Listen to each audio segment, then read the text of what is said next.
दोस्तों, संयुक्त राष्ट्र महासभा यानी यूनाइटेड नेशंस जनरल असेंबली में भारत ने जो ऐतिहासिक जीत दर्ज की है, उसने पूरी दुनिया के भू राजनीतिक समीकरणों को हिलाकर रख दिया है।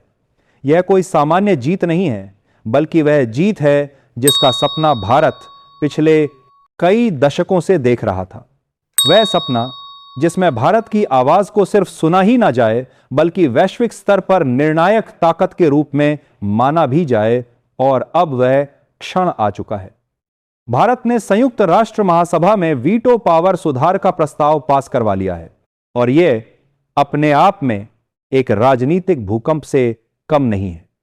दोस्तों, अगर आप सच में भारत की इस ऐतिहासिक जीत पर गर्व महसूस कर रहे हैं, तो अभी इसी वक्त वीडियो को लाइक कर दीजिए, चैनल को सब्सक्राइब करके बेल आइकन दबा लीजिए, ताकि देश से जुड़ी हर बड़ी और सनसनीखेज खबर सबसे पहले आप तक पहुंचे।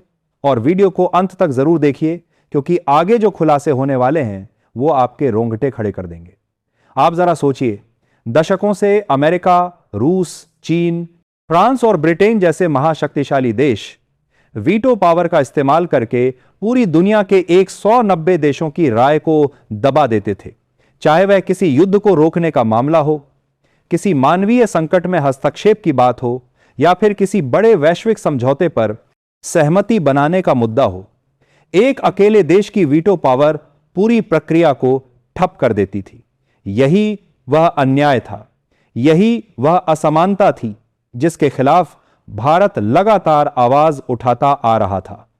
लेकिन सालों साल भारत की इस आवाज को या तो नजरअंदाज किया गया या फिर कूटनीतिक वादों में दबाकर भुला दिया गया।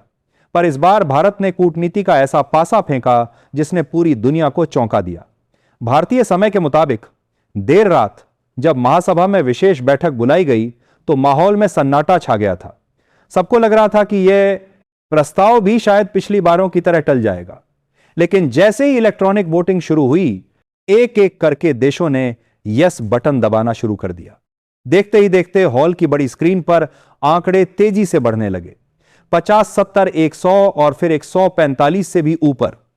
जब गिनती 146 पर पहुंची, तो पूरा हॉल तालियों की गड़गड़ाहट से गूंज उठा। संयुक्त राष्ट्र महासभा के अध्यक्ष ने जोरदार आवाज में घोषणा की दावा, मोशन इज अडॉप्टेड, यानी प्रस्ताव पारित हो चुका है। दोस्तों, यह सिर्फ एक घोषणा नहीं थी, यह इतिहास का वह पल था जिसकी गूंज आने वाले दशकों तक सुनी जाएगी। अब आप सोच रहे होंगे कि आखिर भारत ने यह असंभव काम कैसे कर दिखाया।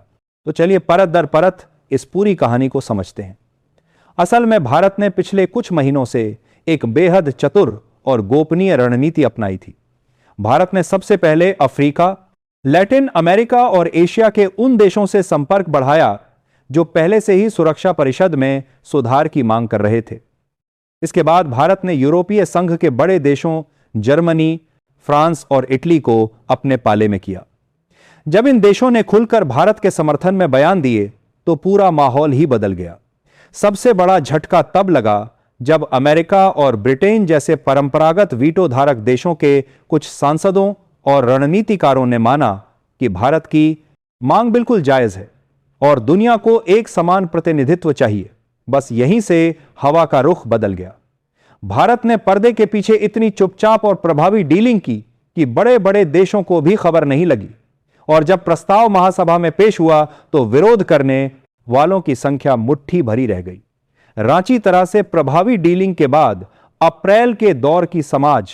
दोस्तों, यही वह क्षण था जब भारत के कूटनीतिक दांव ने तुर्की और सऊदी अरब जैसे विरोधी देशों के चेहरे से रंग उड़ा दिया। दोनों ही देश लंबे बरीकरों के बाद